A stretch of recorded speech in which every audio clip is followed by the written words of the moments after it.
আপনি ফেলানির যেই স্কাল্পচার ছিল সেটা সরিয়ে ফেলেছেন, ইন্ডিয়ান হেজিমনি কাঁটাতারের যে সেকশন ছিল সেটা সরিয়ে ফেলেছেন কেন? এই যে কন্ট্রাডিকশন, এইটা প্রমাণ করছে যে বয়ানের রাজনীতিতে যে কালচারাল হেজিমনির জায়গাটা ছিল, এই জায়গাটা অ্যাজ ইট ইজ রয়ে গেছে।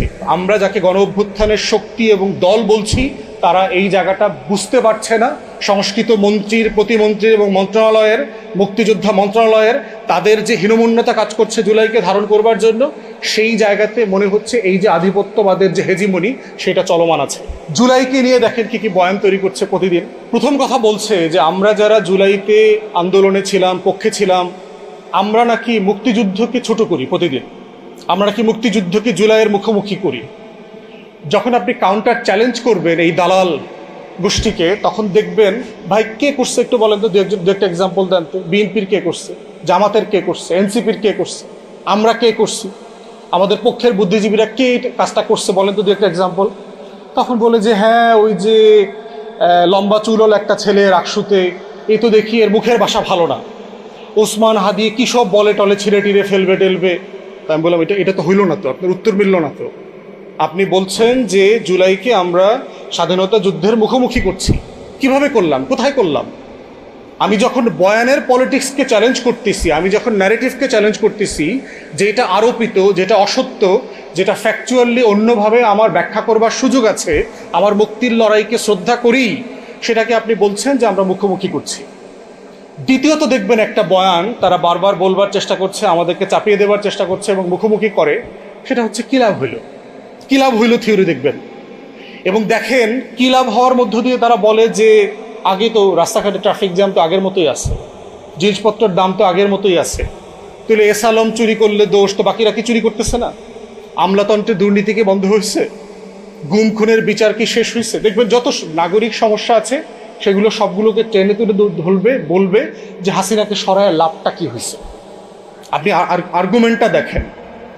তাহলে এই যে পার্সা এলিমেন্ট আসতেছে না বাংলাদেশে, দেখছেন না গত কয়েকদিনে অনলাইনে এই যে পার্সা ফেনোমেনা, কী লাভ হলো? আমরা তো জুলাইয়ের পক্ষে ছিলাম, মানে আমার আত্মীয় স্বজন, আমার বন্ধু বান্ধব, বাবা মা আওয়ামী লীগ করছে, গুম খুনের সাথে জড়িত ছিল, লেফটেন্যান্ট জেনারেল ছিল, কিন্তু জুলাই করলাম মানে তো এগুলোর বিচার করতে হবে কেন? তাহলে আপনি দেখেন যে ন্যারেটিভকে দিয়ে ঠিক করা হচ্ছে আপনি কার জন্য কাঁদবেন, কাকে স্মরণ করবেন, কাকে ভুলে যাবেন, কার জন্য লড়াই করবেন, কার জন্য লড়াই করে আবার অপমানিত বোধ করবেন, রিগ্রেট করবেন, এইটা তারা ঠিক করে দিচ্ছে। এটার একটা বড় ফেনোমেনাল এক্সাম্পল হচ্ছে জুলাই স্মৃতি জাদুঘর। দেখেন, যেটা সব দল ক্রস পার্টি একমত হয়েছে প্রথম অধিবেশনে যে এটা র্যাটিফাই করবে অ্যাজ ইট ইজ অর্ডিন্যান্সের মতো করে, সেটা বিএনপি লাস্ট মোমেন্টে এসে 4টা সংসদের দিনই এটাকে প্রথমে অ্যাবিউজ করলো এই অ্যাগ্রিমেন্টের ব্যাপারে। দ্বিতীয়ত দেখেন, তারা জুলাই স্মৃতি জাদুঘরে কোনো কার্যক্রম চালু রাখবার ব্যবস্থা করে নাই গত 6 মাসে। জুলাই স্মৃতি জাদুঘরে কোনো স্টাফ, কর্মকর্তা, কর্মচারী কাউকে অ্যাপয়েন্ট করে নাই গত 6 মাসে। যারা আছেন তারা কেউ বেতন পাচ্ছেন না গত 4-5 মাসে। একই রকমভাবে জুলাই শহীদ স্মৃতি ফাউন্ডেশন গত 6 মাস থেকে কেউ বেতন পাচ্ছেন না। তাহলে আপনি জুলাইয়ের সবচেয়ে বড় বেনিফিশিয়ারি, আপনি জুলাইকে ধারণ করেন, পক্ষে ছিলেন বলে দাবি করছেন, কিন্তু বয়ানের রাজনীতিতে আপনি কিন্তু এক্স্যাক্টলি বিজেপির, আওয়ামী লীগের, দিল্লির, কলকাতার যে হিন্দুত্ববাদী ফ্রেম বয়ান, সেটা আপনি আবার প্রমোট করছেন, সেটার উপরে আমল করছেন। আপনি ফেলানির যেই স্কাল্পচার ছিল সেটা সরিয়ে ফেলেছেন, তারপরে ইন্ডিয়ান হেজিমনি কাঁটাতারের যে সেকশন ছিল সেটা সরিয়ে ফেলেছেন কেন? তাহলে এই যে কন্ট্রাডিকশন, এইটা প্রমাণ করছে যে বয়ানের রাজনীতিতে যে কালচারাল হেজিমনির জায়গাটা ছিল, এই জায়গাটা অ্যাজ ইট ইজ রয়ে গেছে।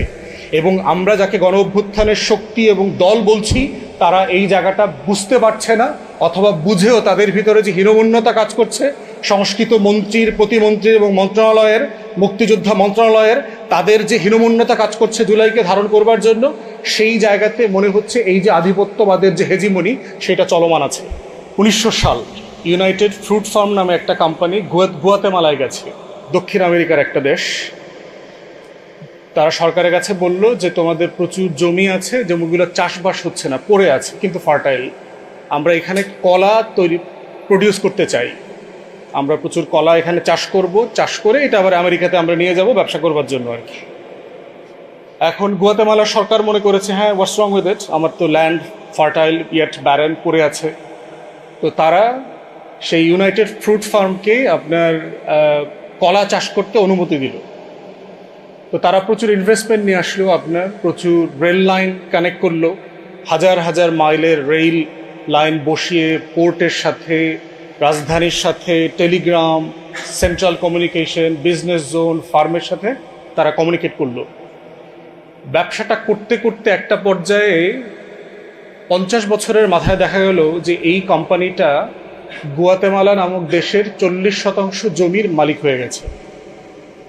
একটা দেশের একটা কোম্পানি একটা দেশের তার ভূমির 40% মালিকানা হয়ে গেছে তার। তাহলে এখন আপনি চিন্তা করেন সেই দেশটা আসলে এখন কোথায় আছে, এবং হয়ে যাবার পরে সে কি করছে? সে কি শুধু আসলে কলার চাষ করতেছে, না সে আসলে দেশের রাজনীতি, দেশের অর্থনীতি, কে ক্ষমতায় যাবে না, এগুলো তো নিয়ন্ত্রণ করবার চেষ্টা করছে। 1952 সালে একজন লেফট লিনিয়ান দেশপ্রেমিক একজন মানুষ ক্ষমতায় আসলেন, ইউনাইটেড ফ্রুট ফার্মের উপরে ইনজাংশন দিলে তাদের ব্যবসা এক্সপানশনের ব্যাপারে। দ্বিতীয়ত হচ্ছে যেগুলো তারা জমি কিনেছে কিন্তু কলার চাষ করছে না, সেগুলো আবার ন্যাশনালাইজ করে নিয়েছে। ট্যাক্স আরোপ করছেন যেন জনগণকে, তার মধ্যে তারা ট্যাক্স দিত না। চিন্তা করে দেখেন, এত ম্যাসিভ একটা কোম্পানি, তারা ট্যাক্স দিত না। এইটা আবার তারা সিআইএকে জানাইলো যে আমাদের বিজনেস ইন্টারেস্ট এখানে কানেক্টেড হচ্ছে। 1954 সালে সিআইএ তার একটা এলিট নেভি পাঠাইলো, সিল কমান্ডো পাঠায়া প্রধানমন্ত্রী যাকে ছিল তাকে আত্মসমর্পণ করতে বাধ্য করলো এবং তাকে এক্সাইলে পাঠিয়ে দিয়েছে। এরপর থেকেই দেখবেন এই যে একটা পলিটিক্যাল সায়েন্সে আমরা একটা টার্ম ইউজ করি, বেনানা রিপাবলিক। গুয়াতেমালাকে কেন্দ্র করে কোস্টারিকা, আইভরি কোস্ট, এই চারপাশের বেশ কয়েকটা দেশে এই একই কোম্পানির আপনার কলার চাষ করতো তারা। পরবর্তীতে এই ব্যবসাটা তাদের পড়ে যায়, তারা নাম চেঞ্জ করতে বাধ্য হয়। চিকিতা দেখবেন যারা পশ্চিম আমেরিকাতে অথবা পশ্চিমের দেশগুলোতে দোকানে কলা টলা কিনেছেন, আমরা দেখেছি এই ব্র্যান্ডের কলাও আমরা খেয়েছি, চিকিতা ব্র্যান্ড আর কি। তারা নাম পরিবর্তন করে এটা করেছে। এখন দেখেন আমাদের এই যে আধিপত্যবাদের গল্পটা, আলাপটা যখন আমরা তুলি, আমাদের এই ভূখণ্ডে ব্রিটিশ ইস্ট ইন্ডিয়া কোম্পানিকে ছাড়া এই লড়াইয়ের গল্প আমাদের নিকট ইতিহাসে আপনি এটাকে কানেক্ট করতে পারবেন না, যেটা শুরুটা কোথায় হয়েছে এবং কিভাবে শুরু হয়েছে। একটা সিম্পলি কোম্পানি দিয়ে 1600 শতাব্দীতে লন্ডন স্টক এক্সচেঞ্জে একটা কোম্পানি রেজিস্ট্রেশন করেছে ইস্ট ইন্ডিয়া কোম্পানি নামে। তারা আসছে বাদশাহ আলমগীরের কাছে ব্যবসা করবার জন্য অনুমতি চেয়েছে, জায়গিরদারের মতো, যে আমাদেরকে একটা জায়গা দেন, আমাদের এই পোর্ট ব্যবহার করার অনুমতি দেন, আমরা এগুলো করবো, আপনাকে এত টাকা দিব বছরে, এবং আমরা জিনিসপত্র দেশের বাইরে এক্সপোর্ট করবো, ইংল্যান্ডে, ইউরোপে নিয়ে যাবো আর কি। সিম্পল জিনিস, আপাত দৃষ্টিতে মনে হয়েছে কোনো সমস্যা নাই, কিন্তু ব্যবসাটা করতে করতে কোথায় গেল? ইনফ্যাক্ট এই ইস্ট ইন্ডিয়া কোম্পানি 1600 শতাব্দীতে এখানে আসছে, ইউরোপের অনেকগুলো দেশের সাথে সে ইন্ডিয়াতেই যুদ্ধ করেছে। পর্তুগিজদের সাথে যুদ্ধ করেছে, ডাচদের সাথে যুদ্ধ করেছে, তারপর হচ্ছে ফ্রেঞ্চদের সাথে যুদ্ধ করেছে। কেন করেছে? এখানকার ব্যবসার নিয়ন্ত্রণকে কেন্দ্র করে। এবং এই নিয়ন্ত্রণ নিতে নিতে একটা জায়গাতে এসে 1757 সাল হয়ে গেছে। আপনারা জানেন যে এখানকার যারা উচ্চবর্ণের হিন্দুরা ছিল, ব্যবসায়ীরা ছিল, যারা প্রচণ্ড নবাব বিরোধী ছিল, মুসলিম শাসনের অধীনে, তারা মনে করছে যে আমাদের দম বন্ধ হয়ে যাচ্ছে, তারা সবাই মিলে এই ইস্ট ইন্ডিয়া কোম্পানির সাথে একত্রিত হয়ে একটা চক্রান্ত করলো, যেটা আপনারা দেখবেন যে ওয়াটসন কনস্পিরেসি বলে আর কি। জগৎ শেঠ, মীর জাফর, উমিচাঁদ এবং ওয়াটসন নামে একজন ব্রিটিশ ইস্ট ইন্ডিয়া কোম্পানির কর্মকর্তা, সিভিল সার্ভেন্ট, যে কোনো ফর্মে বলেন, তারা সবাই মিলে কলকাতায় এই খিচুড়িটা পাকিয়েছে যে নবাবকে, সিরাজউদ্দৌলাকে কিভাবে এখান থেকে সরাতে হবে। এবং ক্যারেক্টারগুলো ফলো করেন তারা আসলে কি কি ক্যারেক্টার করছে, এবং এইটা আজকের সাথে মিলায়ে দেখতে হবে আপনাদেরকে। এই যখন আমরা বলছি জগৎ শেঠ, উমিচাঁদ, রায়দুল্লভ, এরা আসলে কে, কারা? এসালম, বসুন্ধরা, মেঘনা, ইউনিমার্ট, ইউনাইটেড, সিটি, টিকে, গত 10-15 বছরে বাংলাদেশে যত সিন্ডিকেট হয়েছে, যত যাদের কারণে আমরা 60 টাকা 80 টাকার তেল 200 টাকায় কিনেছি, 70 টাকার চিনি 160 টাকায় কিনেছি, 1500 টাকায় কাঁচামরিচ কিনেছি, উহারা কাহারা? অতএব নতুন করে কিছু ঘুরছে না। আমরা যারা হিস্ট্রিতে দেখেছি এই এক্স্যাক্টলি সেম জিনিসগুলো নতুন রূপে আসছে। ওয়াটসন কে? ওয়াটসন হচ্ছে আমার দাদা, ওপারে থাকেন, যেখানে যার দরগায় এখন আমার মাননীয় প্রধানমন্ত্রী বসবাস করছেন।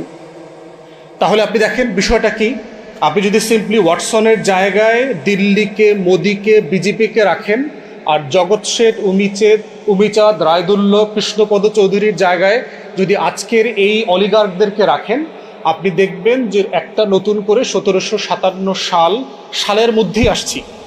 আমাদের 1757 সালটা অনেক লম্বা হয়ে গেছে, অনেক লম্বা, এবং এটা শেষ হচ্ছে না। এবং এই প্রক্রিয়াতেই দেখবেন আপনি এখন মিলায়া দেখেন যে আমরা যখন এনার্জি সভরেনিটি নিয়ে কথা বলছি, এনার্জি সিকিউরিটি নিয়ে কথা বলছি, অ্যাট এ টাইম যেখানে বাংলাদেশ সরকার তার হিস্ট্রিতে সবচেয়ে প্রফিটেবল রাষ্ট্রীয় ইনস্টিটিউশন বিপিসিকে প্রাইভেটাইজ করার চিন্তা করছে। তার তেলের সরবরাহ, গ্যাসের সরবরাহ, কেনা বেচার একটা মার্কেট শেয়ার সে বসুন্ধরাকে দিতে চাচ্ছে, অথবা তার পছন্দের অন্য কোনো কোম্পানিকে দিতে যাচ্ছে। অথচ এটা কিন্তু একটা প্রফিটেবল ইনস্টিটিউশন। অথচ আমাদের প্রায় 80-র উপরে কোম্পানি আছে বিসিআইসির অধীনে, যারা দেখবেন হিউজলি মানে লস এন্টারপ্রাইজ। আমাদের বিমান, আমাদের ন্যাশনাল রেলওয়ে যেটা আছে, আমাদের জাতীয় রেলওয়ে, এরকম অসংখ্য কোম্পানি আছে, কিন্তু এগুলোকে প্রাইভেটাইজ করার কথা আলাপ হচ্ছে না কেন? আপনি তেল গ্যাসে ঢুকছেন কেন? কারণ হচ্ছে ন্যাশনাল রেলওয়েটা যদি আমার কোনো শত্রুর কাছেও চলে যায়, সে আসলে আমার সর্বোচ্চ কী ক্ষতি করতে পারবে? আমি যেখানে ঢাকা থেকে চট্টগ্রামে 4 ঘন্টায় যাওয়ার কথা, আমাকে 8 ঘন্টায় নিবে, আমি খেপবো, আমি মারামারি করব, আমি ট্রেনের বগি জ্বালাই দেবো, এই সর্বোচ্চ তো করবো রিয়াকশন। তেল গ্যাস যদি না থাকে মার্কেটে, তাহলে কি হতে পারে? আপনি শুধু এটার কনসিকুয়েন্স একটু চোখ বন্ধ করে চিন্তা করেন যে বাংলাদেশ লিভিং ইন 1600, কোথাও কোনো বিদ্যুৎ নাই, কোথাও কোনো গ্যাস নাই, every company reliant on power has been shut down, কারণ সিম্পলি নাই, কোনো আনএমপ্লয়মেন্ট নাই, সব জায়গা থেকে ছাঁটাই চলছে, ওভারনাইট কোটি কোটি মানুষ বেকার হয়ে গেছে। আমার গার্মেন্টস ইন্ডাস্ট্রি তার যে রিকোয়ার্ড টাইমে পণ্য ডেলিভার করবার কথা সেটা সে করতে পারছে না। শুধু এটা চিন্তা করেন, ভাবেন হোয়াটস গোনা হ্যাপেন। তাহলে সেই রকম একটা প্রফিটেবল এন্টারপ্রাইজ যেটা কোনোদিন সরকারিকরণ করা উচিত না আমাদের মতো জায়গায়, কারণ এইটা পণ্য না যে আমি এইটা জি2জিতে দিয়ে দিলাম, ব্যাপারটা এরকম না। এটা চাল ডাল অন্য একজন কিনে নিয়ে আসতো, 10টা কোম্পানিকে লাইসেন্স দিয়ে দিলাম। এইটা মেয়ার কমোডিটিস না, এটা ন্যাশনাল সিকিউরিটি আইটেম, আপনার সার্বভৌমত্বের প্রশ্ন, আপনার দেশের অস্তিত্বের প্রশ্ন, এবং সেটা দিচ্ছেন কাকে? এর আগেও তো প্রাইভেটাইজ করা হয়েছে, যাদেরকে করেছেন পাওয়ার সেক্টরে, এনার্জি সেক্টরে, ওরা কি ডেলিভার করেছে? আমরা এলএনজি সিলিন্ডার প্রাইভেটাইজ করেছি না? বলা হচ্ছে সরকার নীতিমালা দিয়ে নিয়ন্ত্রণ করবে, আগে করতে পেরেছেন? সরকার তো সিলিন্ডারের প্রাইস ঠিক করে দেয় যে 12 লিটারের এই লম্বা বোতলটা আপনি 1600 টাকায় কিনবেন, ধরেন। বাজারে গিয়ে দেখেন তো আপনি সরকারের দামে কিনতে পারেন কিনা, না আপনাকে 200 টাকা, 250 টাকা, 300 টাকা বেশি দিতে হয় কিনা, তারপরও সেটা অ্যাভেলেবল না। আমরা তো প্রাইভেটাইজ করেছি আমাদের বিদ্যুৎকে। কুইক রেন্টালের নামে কি হয়েছে দেখেন, আওয়ামী আমলে সরকার বলেছে যে আমাদের প্রায় 30,000 মেগাওয়াট নাকি পাওয়ার ক্যাপাসিটি আছে। 4,000 4,500 ক্যাপটিভ পাওয়ার প্ল্যান্ট বাদ দিলে আমার তো 25,000 মেগাওয়াট প্রোডাকশন ক্যাপাসিটি থাকার কথা। তাহলে আমার সামারে কেন ঘাটতি হচ্ছে? কেন আমার এটা 14,000 13,000 মেগাওয়াটের উপরে উঠছে না? তাহলে আমার পল্লী বিদ্যুৎ, আমার পুরো গ্রামীণ এলাকা যে অন্ধকার হয়ে গেছে, কেন যাচ্ছে? তাহলে প্রাইভেটাইজ করলাম তো, করার পরে কী লাভ হয়েছে? এই বসুন্ধরাকে তো আওয়ামী লীগের আমলে 16 সালে বিটুমিন প্রডিউস করবার জন্য লাইসেন্স দেওয়া হয়েছিল। তার বাই প্রোডাক্ট হিসেবে ডিজেল এবং ফার্নেস অয়েল সে প্রডিউস করে মার্কেটে কেনাবেচা করার অনুমতি সে নিয়ে নিয়েছে। তারপরে কি হয়েছে? একই প্রোডাক্ট যারা আনতেন, বাংলাদেশে ইম্পোর্ট করতেন, টোটাল মার্কেটে মনোপলি এস্টাবলিশ করে সে সবাইকে ওয়াইপড আউট করে দিয়েছে। তাহলে আপনি ট্যারিফ কন্ট্রোল করতে পারছেন না, প্রাইস কন্ট্রোল করতে পারছেন না, মার্কেটে কম্পিটিশন ধরে রাখতে পারছেন না, আমার সিকিউরিটি মেনটেন করতে পারছেন না, আপনার নীতিমালা আপনি বাস্তবায়ন করতে পারছেন না। তাহলে আপনি সব জায়গাতে ফেল করবার পরে মনে করছেন যে বাংলাদেশে যদি আবার তেল গ্যাসটা আমি প্রাইভেট করে দিই আংশিক, এটা আপনি ম্যানেজ করতে পারবেন। কিসের ভিত্তিতে বললেন? তো এক্স্যাক্টলি ওই যে জগৎ শেঠ, উমিচাঁদ, রায়দুল্লভরা মিলে যেভাবে পুরো ব্যাংকিং ইন্ডাস্ট্রি কলকাতা, আপনার লর্ড ক্লাইভ ব্রিটিশ ভাইসরয় ছিল, যার নেতৃত্বে এই যুদ্ধ হয়েছে, তিনি যখন লন্ডনে ফিরে যান যুদ্ধের পরে, 2টা জাহাজ ভরে শুধু গোল্ড নিয়ে গেছেন। একটা চোরের জাতি চিন্তা করেন, একটা ব্রিটিশরা একটা highly profitable thieves, nation of thieves and burglars, ওই সময়টার কথা বলছি। এত বড় চোর লর্ড ক্লাইভ যে চোরেরা মিলে সংসদে আলোচনা করতেছে। লর্ড ক্লাইভ এটা কি করলো? জাতির সম্মান, ইজ্জত, মর্যাদা সব নষ্ট করে দিচ্ছে। তার বিরুদ্ধে ব্রিটিশ পার্লামেন্টে ইনভেস্টিগেশন হয়েছে, ইনকোয়ারি হয়েছে, তার শাস্তি হয়েছে, তাকে পিআরএস দেওয়া হয় নাই। পরে সে স্কটল্যান্ড, আয়ারল্যান্ড ওখানে গিয়ে পিআর হয়েছে। আত্মহত্যা করতে হয়েছে ডিসগ্রেসের কারণে, অপমানের কারণে। সে মনে করলো আমি ব্রিটিশ জাতিকে, ব্রিটিশ কুইনকে এত কিছু আয়না দিলাম, আমার বিরুদ্ধে আবার এই অপমানজনক ইনভেস্টিগেশন। তাহলে আপনি চিন্তা করে দেখেন কি পরিমাণ রিসোর্স সে বাংলা থেকে নিয়ে গেছে, চুরি করে নিয়ে গেছে। এখন সেই লর্ড ক্লাইভের গোল্ড ভরে জাহাজে নিয়ে যাওয়াটাকে এসালমের একটা ব্যাংক থেকে, ইসলামী ব্যাংক থেকে 94,000 কোটি টাকা নিয়ে যাওয়ার ব্যাপারটা ভাবেন তো। সাইপ্রাসে 30-35 হাজার কোটি টাকা নিয়ে যাওয়ার ব্যাপারটা ভাবেন তো। সাইফুজ্জামান চৌধুরীর 300-র উপরে লন্ডনে বাড়ি থাকার বিষয়টা ভাবেন তো। যে এই যে একটা লর্ড ক্লাইভ বসে আছে আমাদের জায়গায়, প্রতিদিন টকশোতে এসে দেখি কথা বলতেছে বড় বড় ব্যবসায়ীরা, দালালরা, এবং তারা দেখলে অলমোস্ট সবাই চোর। তাদের সবার কোনো না কোনো স্বার্থ আছে। এক চোরের বক্তব্য শুনতেছি একটা গবেষণা প্রতিষ্ঠানে, একটা অ্যাসোসিয়েশনের প্রেসিডেন্ট, তার ব্যাপারে দেখলাম সেও নাকি 1000 কোটি টাকা লুটপাট করে বাড়ি করছে লন্ডনে কয়েকটা। এবং তারা আমাদেরকে প্রতিদিন নসিহত করে, তারাই হচ্ছে আমাদের হুজুর, প্রতিদিন আমাদেরকে ওয়াজ মাহফিল শোনায় রাষ্ট্রের।